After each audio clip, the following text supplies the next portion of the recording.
السلام علیکم ورحمۃ اللہ وبرکاتہ۔ الحمدللہ رب العالمین والصلاة والسلام علی سید الانبیاء والمرسلین وعلی آلہ وصحبہ اجمعین، اما بعد۔ اعوذ باللہ من الشیطان الرجیم، بسم اللہ الرحمن الرحیم۔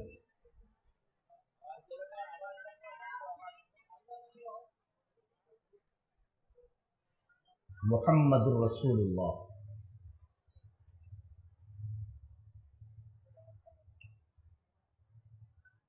وہ کلمہ جسے پڑھ کر ایک آدمی دائرے اسلام میں داخل ہوتا ہے، اس کلمے کے دو جز ہیں، دو حصہ ہیں۔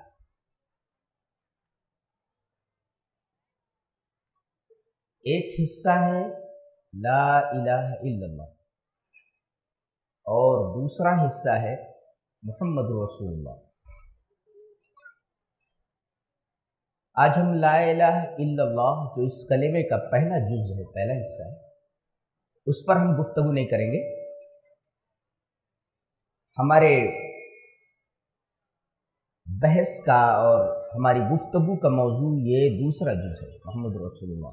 تاہم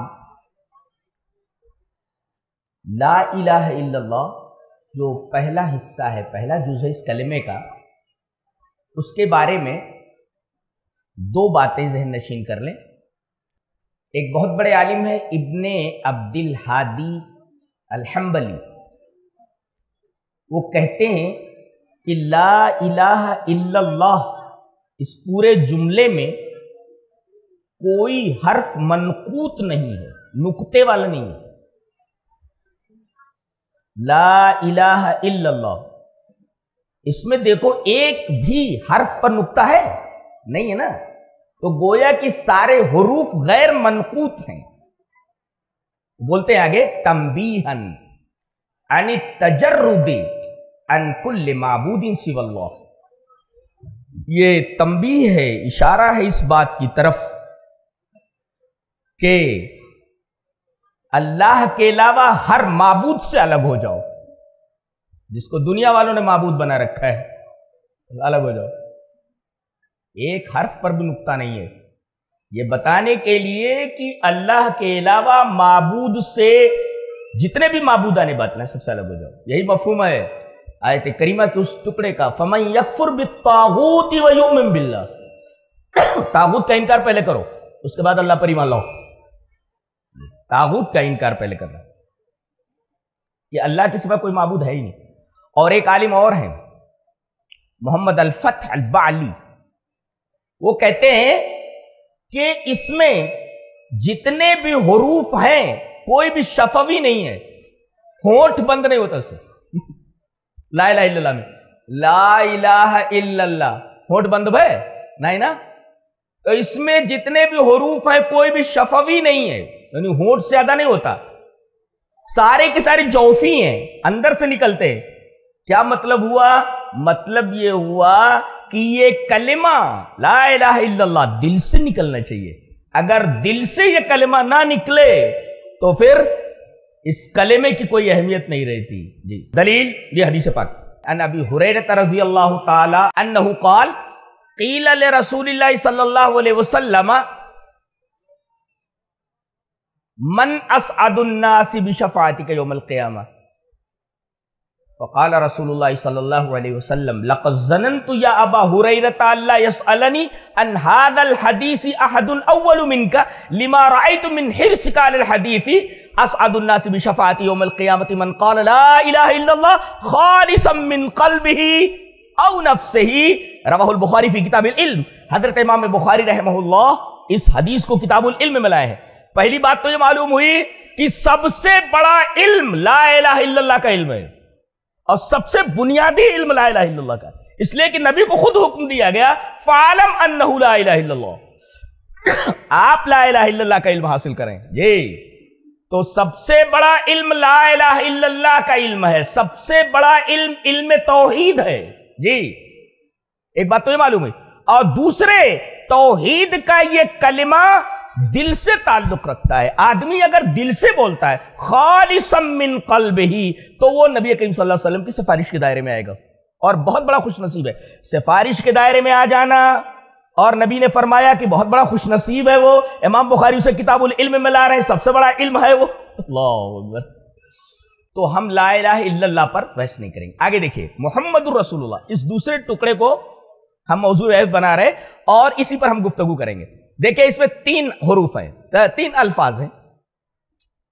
اچھا ایک بات اور بولوں، قرآن حکیم کا لفظ وہ بھی معجزہ ہے، اور قرآن حکیم کا اسلوب وہ بھی معجزہ ہے، قرآن حکیم کا معنی وہ بھی معجزہ ہے، اور یہ بتاؤں کہ قرآن حکیم کا ہر حرف معجزہ ہے جی۔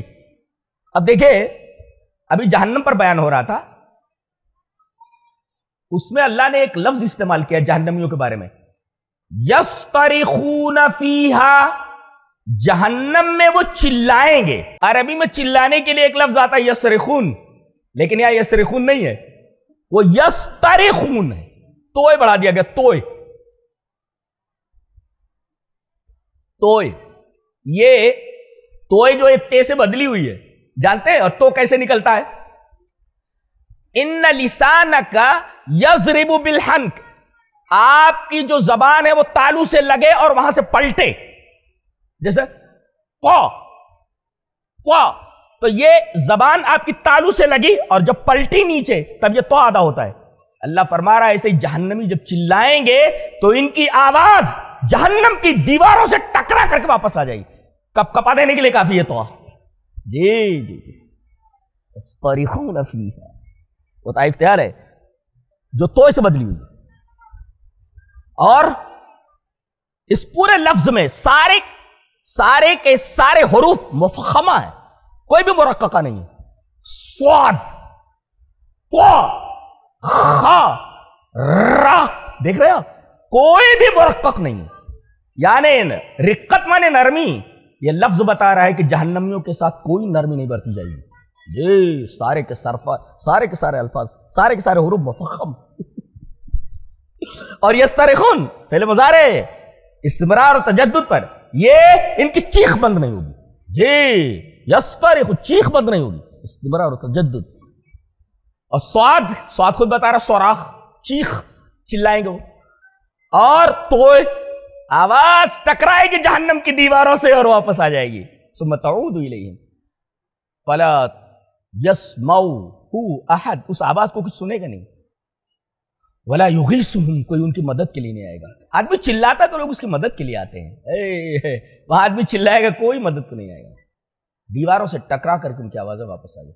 اور خون، یہ واو ہے، واو مد طویل ہے، آدمی جب چلاتا ہے جب زیادہ ہوگا تکلیف ہوتا ہے، یعنی جتنی تکلیف ہوتی ہے اتنا چلاتا، اپنی آواز کو مد کرتا بڑھاتا ہے، واو اس بات کی دلیل۔ اور نون انین کا ہے، نون کی آواز نکلتی ہے، یہ لفظ اتنا خطرناک ہے، اس کو اگر سمجھ لے آدمی تو جہنم کی پوری تصویر سمجھ میں آ جاتی ہے، سمجھ آیا؟ بہرحال وہ میرا موضوع نہیں ہے۔ محمد الرسول اللہ، اس جملے میں 3 الفاظ ہیں، محمد بتایا گیا کہ یہ آپ کا نام ہے، یہ میرے نبی کا نام ہے محمد جی، اور کہا گیا رسول اللہ، یہ تو نام ہے، اور عہدہ کیا ہے ان کا، کس مقام پر ہے، منصب کیا ہے؟ بولے منصب رسالت پر فائز ہے، جو سب سے بڑا منصب ہوتا ہے۔ آج عہدوں کے لیے کیا ہے، نیتا کو کوئی عہدہ چاہیے، کوئی اور آدمی ہے اس کو کوئی عہدہ چاہیے تو دنیا والے اس کو عہدہ دیتے ہیں۔ اللہ فرما رہا ہے یہ عہدہ جو ہوتا ہے نا، جو میں رسولوں کو دیتا ہوں، یہ دنیا والے نہیں دے سکتے، یہ میں دیتا ہوں، میں منتخب کرتا ہوں، اللہ یصطفی، اللہ منتخب کرتا ہے۔ تو آپ کا نام کیا ہے؟ محمد، اور آپ کا عہدہ کیا ہے، منصب کیا ہے؟ بولے رسالت، منصب رسالت پر آپ فائز ہے، جو دنیا کا سب سے بڑا عہدہ ہوتا ہے، کائنات کا سب سے بڑا عہدہ، اور یہ عہدہ دیا کس نے؟ اللہ، رسول اللہ۔ تو محمد آپ کا نام ہے، آپ کا منصب رسالت ہے، اور یہ منصب دیا کس نے؟ رسول کی اضافت اللہ کی طرف ہے، اللہ نے دیا ہے، اسم الجلال ہے، اس وجہ سے لایا گیا رسول اللہ۔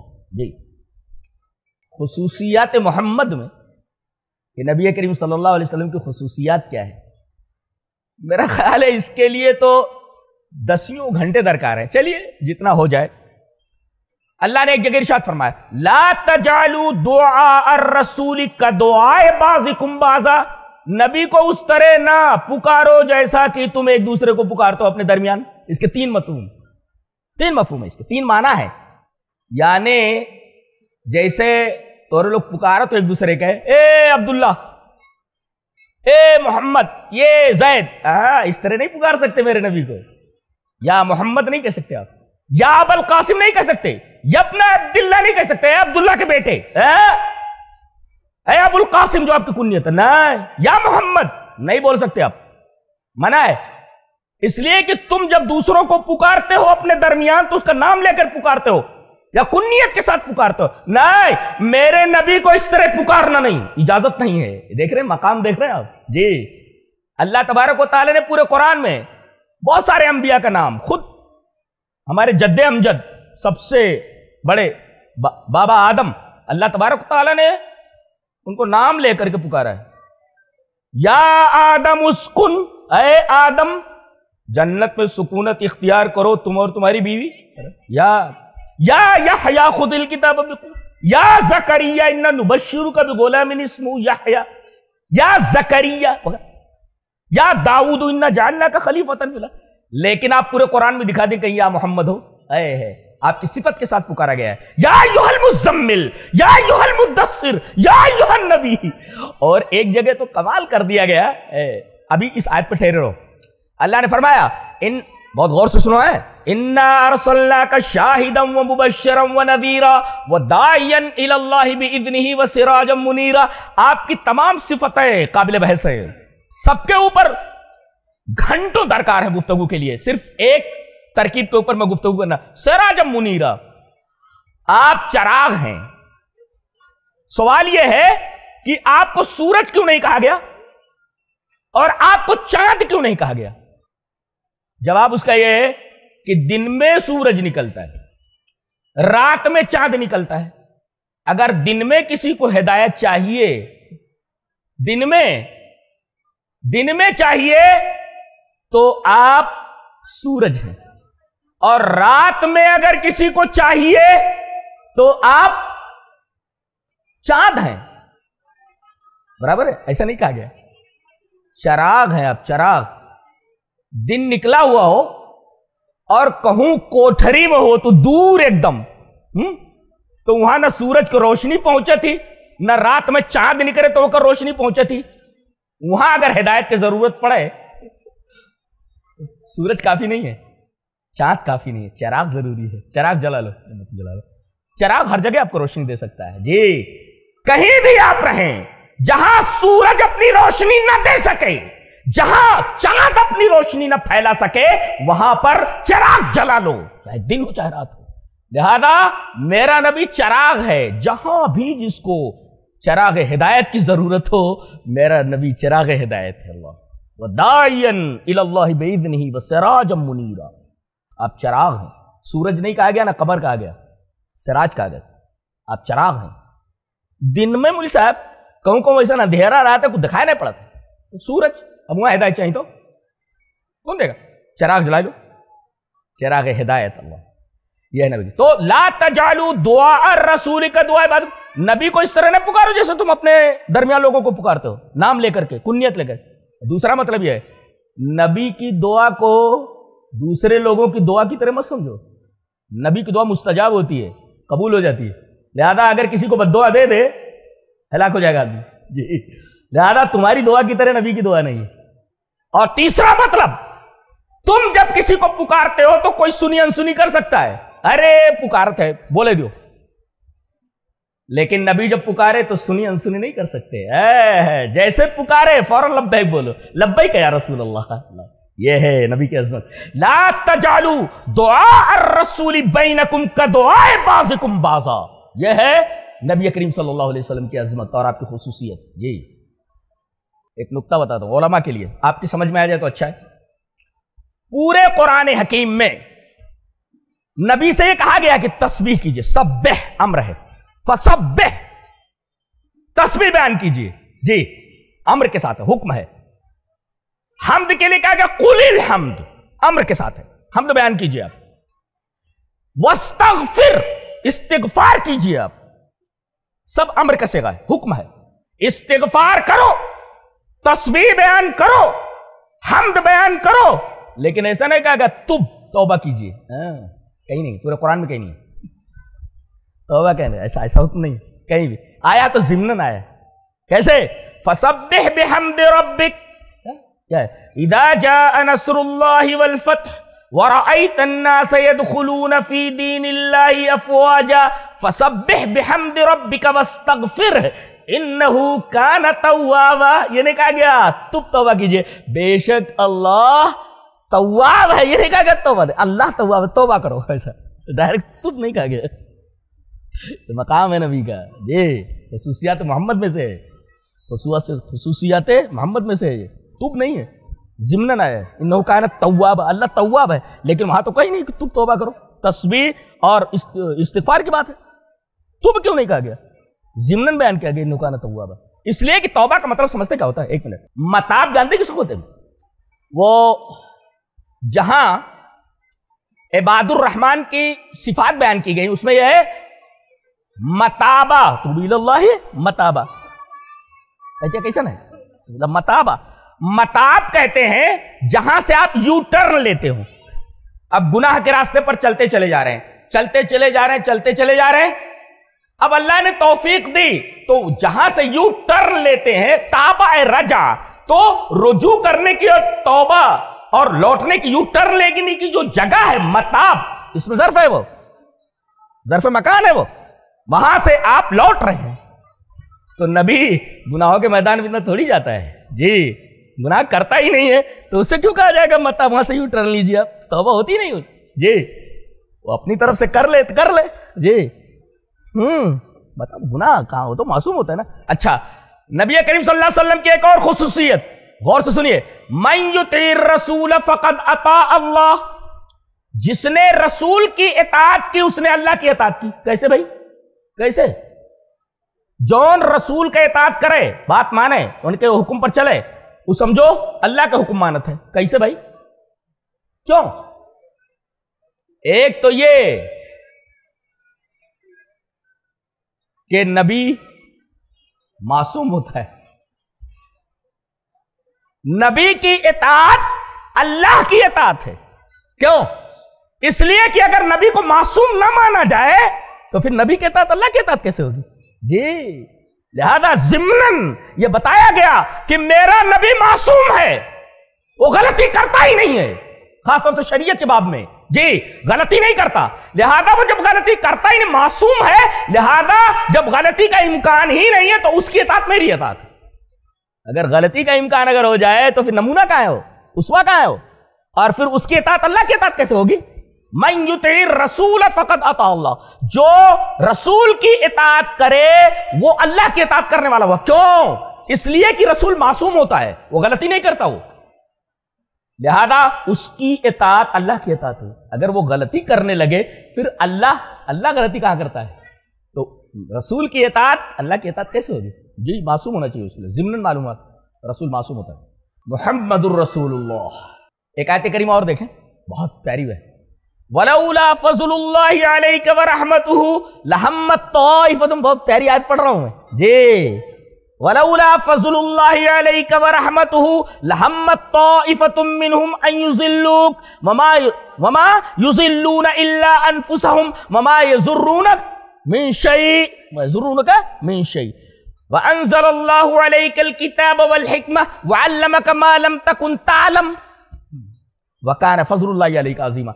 اگر اللہ کا فضل اور اللہ کی رحمت آپ پر نہ ہوتی، یا دیکھو فضل اللہ کا کیا مطلب ہے؟ فضل اللہ کا فضل نہ ہوتا، نبوت، اور رحمت کا مطلب معصوم، رحمت کا مطلب فضل اللہ، یہ اللہ کا فضل ہے کہ آپ کو نبی بنایا گیا، ورحمت ہو، اور یہ اللہ کی رحمت ہے کہ آپ نے آپ کو معصوم بنایا ہے، اللہ نے آپ کو معصوم بنایا ہے۔ تو رحمت مراد عصمت، اور فضل اللہ سے مراد النبوہ، ولولا فضل اللہ علیک ورحمتہ، اگر ایسا نہ ہوتا تو لہمت طائفۃ منہم، تو ایک گروہ آپ کو سیدھے راستے سے ہٹا دیتا ہے۔ الضلال نوعان، گمراہی کی دو قسمیں، الضلال فی العلم وهو الجہل بالحق، والضلال فی العمل، یعنی آپ کو سیدھا کام نہیں کرنے دیتے۔ ہوا یہ، یکٹھو یہودی رہا، وہ کرناو رہا زید ابن السمین، شاید موٹا موٹا رہا، کافی کھاد پیت بہت زیادہ رہا، مجھے شاید لاگت ہے، تو زید ابن السمین کتنا کہا، پوری دنیا کھائے چاہتے ہیں انہوں نے، وہ بدترین مخلوق دنیا کی۔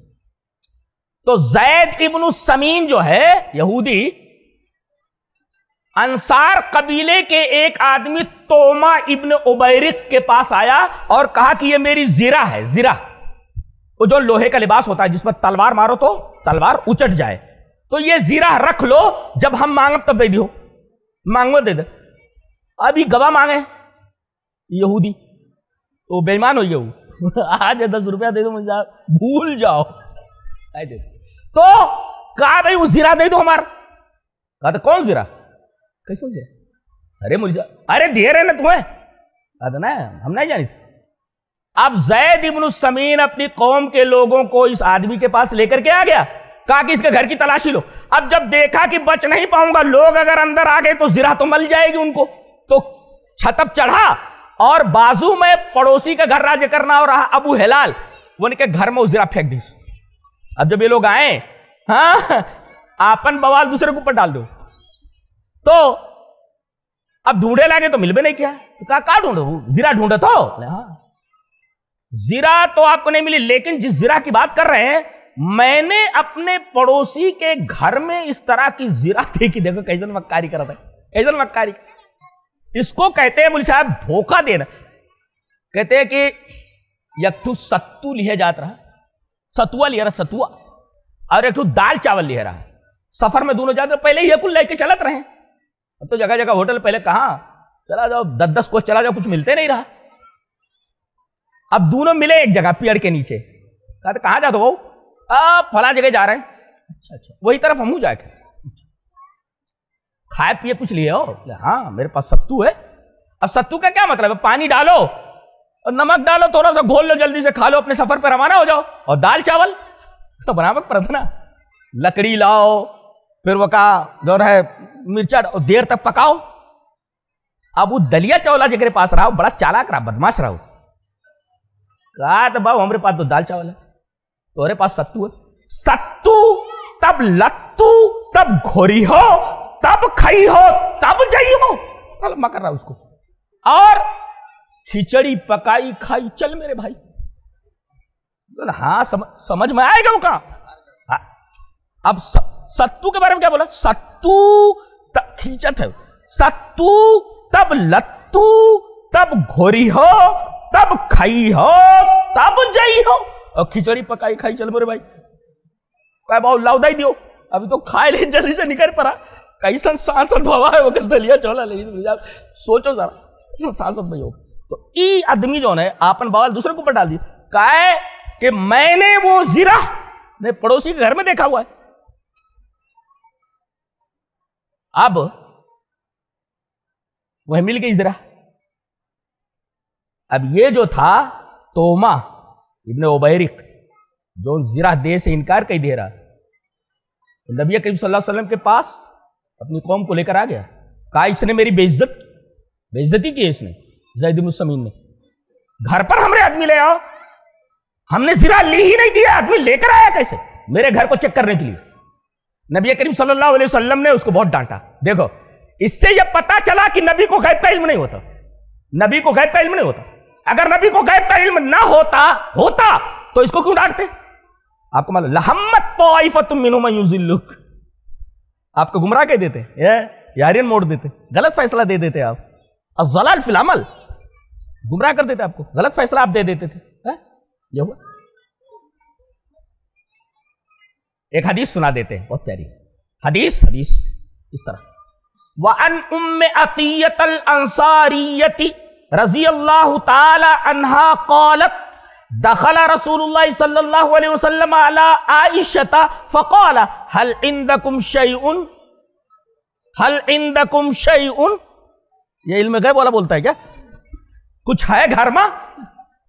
نبی کریم صلی اللہ علیہ وسلم پوچھتے ہیں آئے کہ هل عندکم شیء، گھرا میں کچھ ہے؟ اگر غیب کا علم ہو تو پوچھنے کی کیا ضرورت ہے؟ پوچھا تھا هل عندکم شیء، گھر میں کچھ ہے؟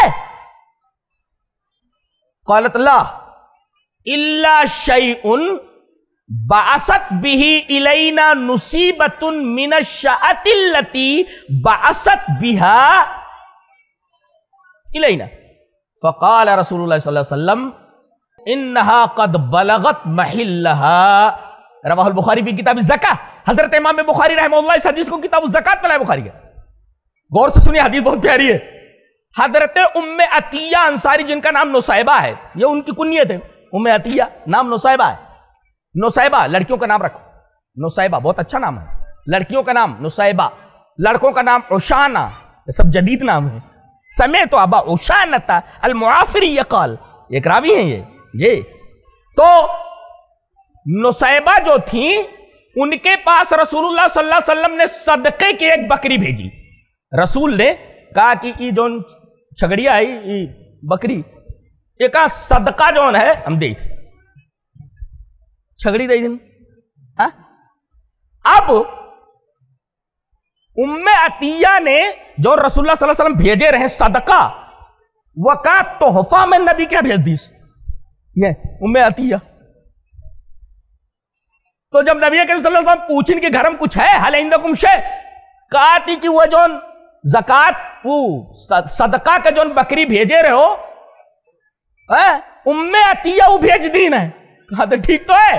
نبی کریم صلی اللہ علیہ وسلم فرمایا انہا قد بلغت محلہ، اپنی جگہ پہنچ گئی. وہ ان کے لیے وہ صدقہ ہے لیکن انہوں نے ہمیں ہدیہ کیا ہے نا، تو نبی کے لیے صدقہ حرام ہے، ہدیہ حرام تھوڑی ہے. لہذا محل بدلنے سے حکم بدل جاتا ہے. یہ قانون معلوم ہوا، یہ قانون معلوم ہوا اسلام کا کہ اگر حالت بدل جائے تو قانون بدل جاتا ہے.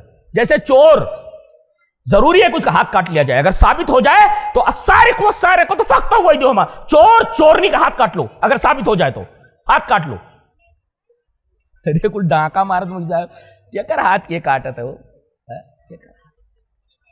ہاں پورے ملک کے ایسی تیسی کر کے رکھا ہوا ہے بٹورت.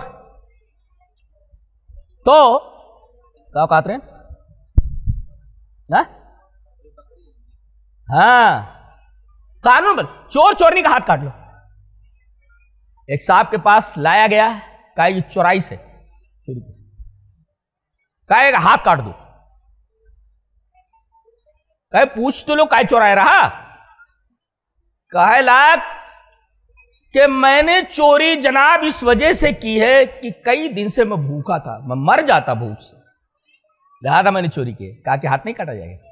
اس نے اضطرار کی حالت میں چوری کی. دیکھو حالت بدلنے سے حکم بدل گیا، قانون بدل گیا. حالت بدلنے سے قانون بدل جاتا ہے. اسلام کے قانون میں ایسی لچک ہے. تو اب نبی کریم صلی اللہ علیہ وسلم نے جو بکری صدقے میں دیا تھا ام عطیہ کو، ام عطیہ نے نبی کریم صلی اللہ علیہ وسلم کے گھر پہ بطور تحفہ بھیج دیا. تو نبی نے فرمایا انہا بلغت محلہ، اپنی جگہ پہنچ گئی ہے. دے اس کے لیے صدقہ اور میرے لیے تحفہ. نبی صدقہ نہیں کھاتا، نبی کے خاندان کے اوپر صدقہ حرام ہے. کاہے؟ کیوں نبی کے اوپر صدقہ کیوں حرام ہے؟ اس لیے کہ کوئی کہہ سکتا ہے کہ یہ نبی، اس نے جو یہ نبوت کا دعویٰ کیا ہے شاید مقصد پیسہ بٹور نہ ہو، لہذا آپ کے اوپر بھی صدقہ حرام کر دیا گیا اور آپ کے خاندان کے اوپر بھی صدقہ حرام کر دیا گیا، تاکہ کوئی انگلی نہ اٹھا سکے کہ نبی نے جو نبوت کا دعویٰ کیا ہوا ہے اس کے پیچھے مقصود تحصیل مال ہے، حصول مال. استدلال یہ کرنا ہے حل عندکم شیء، نبی کریم صلی اللہ علیہ وسلم کے گھر میں کچھ ہے. علماء نے کہا ہے اس آیت کریمہ کی تفسیر میں کہ نبی کریم صلی اللہ علیہ وسلم کو اگر غیب کا علم ہوتا تو آپ یہ کیوں کہتے حل عندکم شیء، تمہارے پاس کچھ ہے، گھر میں کچھ ہے کہ نہیں؟ تو ولولا فضل اللہ علیک ورحمتہ لہمت طائفۃ منہم ان یضلوک وما یضلون الا انفسہم وما یضرونک من شیء وانزل اللہ علیک الکتاب والحکمہ. نزول کا مطلب ہوتا ہے کہ اوپر سے کوئی چیز آ رہی ہو، علو کی دو قسمیں ہوتی ہیں، علو ذاتی، اللہ تبارک و تعالیٰ ذاتی طور پر بلند ہے، وہ جی عرش پر مستوی ہے، اور معنوی طور پر بھی وہ بلند ہے، علی ہے۔